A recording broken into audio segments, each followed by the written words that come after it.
ሰላም ዛሬ እንግዲህ የምናየው በፍሬሽማን ኮርስ ከሆኑት መካከል ኢመርጂንግ ቴክኖሎጂ የምናየው ዛሬ ቻፕተር 1 ኢንትሮዳክሽን ቱ ኢመርጂንግ ቴክኖሎጂ የሚለውን እናያለን። የመጀመሪያው ሰብ ቶፒክ እንደሚለው ኢቮሉሽን ኦፍ ቴክኖሎጂ ነው። ኢመርጂንግ ቴክኖሎጂ የሚለው is a term generally used to describe a new technology but it may also refer to the continuing development of existing technology. It can have slightly different meaning when used in different areas such as media, ቢዝነስ ሳይንስ ኦር ኤዱኬሽን ምንድነው? ኢመርጂንግ ቴክኖሎጂ የሚለው ተርም ወይንም ይሄ ዲስክራይብ የሚያደርገው ምንድነው? ስለ አዲስ ስለሆነ ቴክኖሎጂ ሲሆን ያም ደግሞ በተጨማሪ ምንድነው ማለት ነው አሁን ላይ እየተጠቀምንባቸው ያሉት እንትኖች አሉ ቴክኖሎጂዎች አሉ እነሱ ምንድነው ቀስ በቀስ ሂደት እያሳዩ ምናምን ያሉን ኤግዚስቲንግ ቴክኖሎጂዎች ዴቨሎፕ ባደረጉ ቁጥር ምንድነው እነዛ እንደ ኢመርጂንግ ቴክኖሎጂ ዲስክራይብ እናደርጋቸዋለን ማለት ነው። ሌላኛው ምንድነው ኢመርጂንግ ቴክኖሎጂ በተለያዩ ቦታዎች ላይ የተለያዩ ሚኒንጎች አሉት። ለምሳሌ በሚዲያ ላይ፣ በቢዝነስ ላይ፣ በሳይንስ እና በኤዱኬሽን ላይ ምንድነው የተለያዩ ሚኒንጎች እንዳሉ ነው የሚነግረን። the term commonly refers to the technology that are currently developing or that are expected to be available within the next 5 to 10 years and is usually reserved for technologies that are creating or are expected to create a significant social and economic effects. ምንድነው የሚለን ይህ ተርም ኮመንሊ ወይንም በዋነኛነት ሪፈር የሚያደርገን አሁን ላይ ያሉ ዴቨሎፕ እየተደረጉ ያሉ ከረንትሊ ኤግዚስቲንግ ቴክኖሎጂዎች ነው ሪፈር የሚያደርገው። ሌላኛው ደግሞ ምንድነው ይሄው ኢመርጂንግ ወይንም ይሄ ተርም ምንድነው ሪፈር የሚያደርገን ለሚመጡት 5 እና 10 ዓመታት የሚመጡ ቴክኖሎጂዎች ምንድነው ሪፈር ለማድረግ ይጠቅመናል። እና ምንድነው ይህ ቴክኖሎጂ ምንድነው ሪዘርቭድ ማድረጋችን ወይንም ምንድነው ይሄን ቴክኖሎጂያችን መጠቀማችን የተለያዩ ነው ክሬቲንግ ኦር ኤክስፔክትድ ተደርጎ ይጠበቃል ወይንም ምንድነው ከሱ የምንጠብቀው ነገር አለ። ያ ምንድነው ሲግኒፊካንት የሆነ ሶሻል እና ኢኮኖሚክ ኢፌክት እንዳለው ኤክስፔክት ይደረጋል ማለት ነው። ሌላኛው ቴክኖሎጂካል ኢቮሉሽን ነው። ቴክኖሎጂካል ኢቮሉሽን ምንድነው ቲዮሪ ኦፍ ራዲካል ትራንስፎርሜሽን ኦፍ ኤ ሶሳይቲ ስሩም ቴክኖሎጂካል ዴቨሎፕመንት። ቴክኖሎጂካል ኢቮሉሽን ምንድነው ቲዮሪ ነው። ይህ ቲዮሪ ምንድነው ሶሳይቲው በቴክኖሎጂካል ዴቨሎፕመንት ውስጥ የሚያሳየው ትራንስፎርሜሽን ወይም ለውጥ ምን እንለዋለን? ቴክኖሎጂካል ኢቮሉሽን እንለዋለን።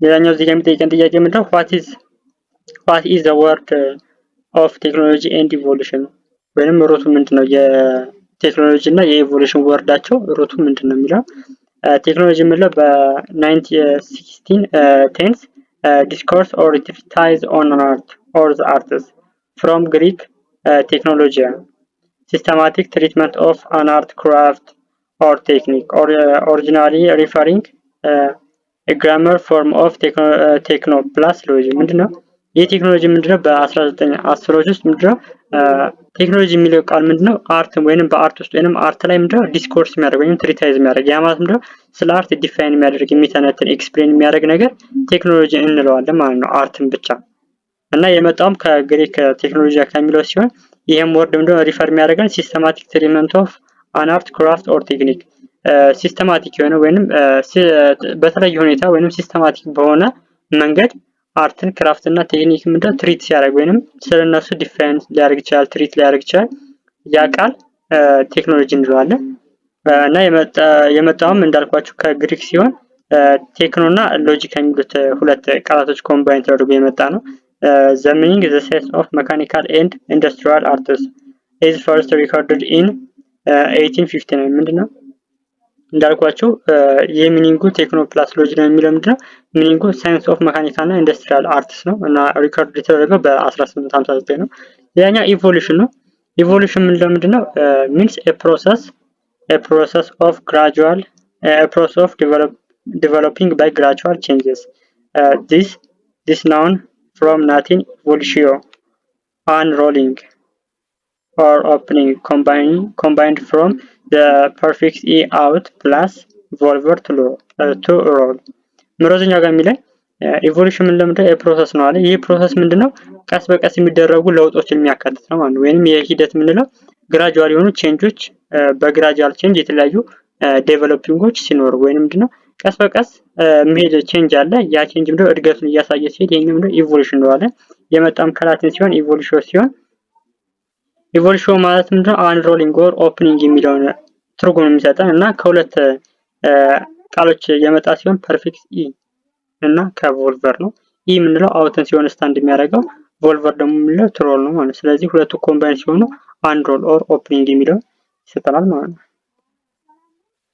ሌላኛው ሊስት ሰም ከረንትሊ አቬሌብል ኢመርጂንግ ቴክኖሎጂ የምንላቸው አሉ። እነሱም ያ ማለት ምንድነው አሁን ላይ ከረንትሊ እየተጠቀምባቸው ያሉ አቬሌብል የሆኑ ኢመርጂንግ ቴክኖሎጂ ናቸው። እነሱም ኤአይ አለ ወይም አርቲፊሻል ኢንተለጀንስ በአሁን ጊዜ በጣም የተንሰራፋ ያለው፣ ብሎክቼን አለ፣ ኦግመንትድ ሪያሊቲ ኤንድ ቨርቹዋል ሪያሊቲ አለ፣ ክላውድ ኮምፒውቲንግ፣ አንጉላር ኤንድ ሪአክትስ፣ ዴቨሎፕመንት ኦፕሬሽንስ፣ ኢንተርኔት ኦፍ ቲንግ፣ ኢንተለጀንት አፕ፣ ቢግ ዳታ እና ሮቦቲክ ፕሮሰስ አውቶሜሽን የምንላቸው ከረንትሊ ምንድነው አቬሌብል የሆኑ ኢመርጂንግ ቴክኖሎጂዎች ናቸው ማለት ነው። ሌላኛው በዚህ ሰብቶፒክ ስር ያለው ምንድነው ኢንትሮዳክሽን ቱ ዘ ኢንዱስትሪያል ሪቮሉሽን ነው። ያው እንደምናውቀው ኢንዱስትሪያል ሪቮሉሽን በሂስትሪ ከዚህ በፊት በሃይ ስኩል ትምህርታችን አይተነዋል። ያ ማለት ምንድነው ተምረነዋል። ስለዚህ ያው አዲስ አይደለም እናንተ። ኢንዱስትሪያል ሪቮሉሽን ምንድነው የፔሪድ ኦፍ ሜጀር ኢንዱስትሪያላይዜሽን ኢኖቬሽን ዛት ቱክ ፕሌስ ዲዩሪንግ ሌት 1700s ኤንድ አርሊ 1800s። ምንድነው የኢንዱስትሪያል ሪቮሉሽን የሚለው ወይም የፔሪድ ወይም የጊዜው ምንድነው ዋና የሆኑ ኢንዱስትሪያላይዜሽን እና ኢኖቬሽኖች ምንድነው የነበሩበት ፔሪድ ነው። ያ ማለት ምንድነው የተለያዩ ፋብሪካዎች ምናምን በጣም የተንሰራፉበት እና የተለያዩ ፈጠራ ስራዎችን የተጀመሩበት ጊዜ ሲሆን ይሄኛውን ወደ መጨረሻ 1700 እና ወደ መጀመሪያዎቹ 1800 የነበረ ፔሪድ ነው። እና ኢንዱስትሪያል ሪቮሉሽን at its core occurs when a society shifts from using tool to make products to use new source of energy such as coal to power machines in factories። ምንድነው የኢንዱስትሪያል ሪቮሉሽን ኮር ኦከር የሆነው ምንድነው ሶሳይቲ ወይም ማህበረሰቡ የተለያዩ ቱሎችን በመጠቀም ፕሮዳክቶችን ሜክ ያደርግ ነበር። ይህም ሜክ የሚያደርግበት ፕሮዳክት ምንድነው ሶርሱ የተለያየ ሶርስ ይጠቀሙ ነበር። ያ ማለት ምንድነው የተለያዩ ጥሬቃዎችን ሲያመርቱ ጥሬቃዎችን በመጠቀም እና የተለያዩ ቱሎችን በመጠቀም የተለያዩ ፕሮዳክቶችን ሜክ ያደርጉ ነበር። ይህንን ሜክ የሚያደርጉት አዲስ የሆነ ሶርስ ኦፍ ኢነርጂ ወይንም የተለያየ የኤነርጂ ሶርስን በመጠቀም ነበር። እነሱም ኮይል እና ፓወር ማሽን ፋክተሪስ የተለያዩ ማሽኖችን በፓወር የሚሰሩ እነሱን በመጠቀም የተለያዩ ፕሮዳክቶችን ሜክ ያደርጉ ነበር አዲስ ሶርስ ኦፍ ኢነርጂ በመጠቀም እና ይህ ፔሪየድ ምንድነው ቱሎችን በመጠቀም የተለያዩ ፕሮዳክቶችን ሜክ የሚያደርጉበት ፔሪየድ የነበረ ነው። The revolution started in England with series of innovations to make labor more efficient and productive. The Industrial Revolution was a time when the manufacturing of goods moved from small shops and homes to large factories. This shift brought about changes in culture as the people moved from rural areas to big cities in order to work. ምንድነው ይሄ ሪቮሉሽን ወይም ኢንዱስትሪያል ሪቮሉሽን የተጀመረው ኢንግላንድ ነው እና ምንድነው በኢንግላንድ ውስጥ ምንድነው ሲሪየስ የሆኑ ወይም ተከታታይነት ያላቸው የተለያዩ ኢኖቬሽኖች ነበሩ ወይም የፈጠራ ስራዎች ነበሩ። እነዚህም የፈጠራ ስራዎች መኖራቸው ምንድነው ሰው ወይንም ሶሳይቲ ወይንም ላቦር ሞር ኤፊሺየንት እና ፕሮዳክቲቭ እንዲሆን ያደርጉታል። ያ ማለት ይሄ ኢኖቬሽኖች መፈጠራቸው ሶሳይቲ ወይንም ላቦር ምንድነው የሆነ ስራ ለመስራት በቀላሉ እነዛ ኢኖቬሽኖች በመጠቀም ምንድነው ኤፊሺየንት እና ፕሮዳክቲቭ የሆነ ስራዎችን ይሰራ ነበር ማለት ነው። እና ምንድነው የኢንዱስትሪያል ሪቮሉሽን was manufactured good from small shop to large factories። ምንድነው የተለያዩ ጉዶች ምንድነው ማኒፋክቸር ይደረጉ ነበር። እነዛ ማኒፋክቸር የሚሆኑበት ድሮ ስሞል ሾፕ ላይ ነበሩ። በኋላ ግን እያደገ ሲሄድ ወደ ላርጅ ፋክተሪ በመለወጥ ምንድነው ማኒፋክቸር ያደርጉ ነበር። እና ምንድነው የዚህ ሽፍት ምንድነው የፒፕሎችን ከለቸራቸውን ቼንጅ እንዲያደርጉ አድርጓቸው ነበር። ያ ማለት ምንድነው ከሩራል ኤሪያ ወይንም ከገጠራማ ቦታዎች ወደ ቢግ ሲቲ ይሄዱ ነበር። ያ የሚሄዱት ምንድነው የተለያዩ የስራ እድሎች ስላሉ ለመስራት ወደዛ ሽፍት ያደርጉ ነበር ማለት ነው። ሁለተኛው የቀጣይ ምንድነው አሜሪካን ኢንዱስትሪያል ሪቮሉሽን ነው የምናየው። አሜሪካን ኢንዱስትሪያል ሪቮሉሽን commonly referred to as the secondary industrial revolution started sometimes between 1820 and 1870 ምንድነው ቀጣይ ከእንግሊዝ በመቀጠል የመጣው ሪቮሉሽን የአሜሪካን ኢንዱስትሪያል ሪቮሉሽን ሲሆን ይህም የነበረበት ጊዜ ከ1820 እስከ 1870 ባለው ጊዜ ውስጥ የነበረ ሲሆን the impact of changing the way item was manufactured had and wide range። ምንድነው ይህ ኢምፓክት ኦፍ ቼንጅ ወይንም የኢንዱስትሪያል ሪቮሉሽን ምንድነው ኢምፓክቱ የተለያዩ ማኒፋክቸሮች በሰፊው እንዲመረቱ ወይንም ማኒፋክቸር እንዲደረጉ ያደረገ ኢንዱስትሪያል ሪቮሉሽን ሲሆን ኢንዱስትሪ such as textile manufacturing, mining ግላስ ሜኪንግ፣ አግሪካልቸር ኦል ሃድ አንደርጎ ቼንጅስ። ምንድነው በዛን ጊዜ የነበሩ በጣም ሰፊ ማኑፋክቸር የተደረጉ ነበሩ እና ምንድነው በዛን ጊዜ የነበሩ ኢንዱስትሪ ወይም በአሜሪካ ውስጥ ኢንዱስትሪያል ሪቮሉሽን ውስጥ ያሉ የተለያዩ ኢንዱስትሪዎች ነበሩ። እነሱም ቴክስታይል ማኑፋክቸሪንግ፣ የጨርቃጨርቅ ማኑፋክቸሪንግ ነበር፣ ማይኒንግ ማዕድን ማውጣት፣ ግላስ ሜኪንግ እና አግሪካልቸር በዛ ቼንጅ ውስጥ የነበሩ ማለት ነው። ፎር ኤግዛምፕል ፕራየር ቱ ኢንዱስትሪያል ሪቮሉሽን ቴክስታይል ዋዝ ፕራይመሪ ሜድ ኦፍ ውል ኤንድ ዌር ሃንድ ስፓን። ምንድነው የመጀመሪያ ኢንዱስትሪያል ሪቮሉሽን የነበረው ምንድን ነበር? መጀመሪያ ቅድሚያ የሚሰጠው ኢንዱስትሪያል ሪቮሉሽን ቴክስታይል ነበር። እናም ይሄ ምንድነው የሚሰራ ከውል እና ሃንድ ስፓን በማድረግ የሚሰራ ነበር ማለት ነው። ፍሮም ፈርስት ኢንዱስትሪያል ሪቮሉሽን or mechanization through water and steam power to mass production and assembly line using electricity in the second. The fourth industrial revolution will take what was started in third with the adoption of computer and automation and enhance it with smart and autonomous system fueled by data and machine learning. ምንድነው በመጀመሪያ የነበረው ኢንዱስትሪያል ሪቮሉሽን ምንድን ነበር የሚያደርገው?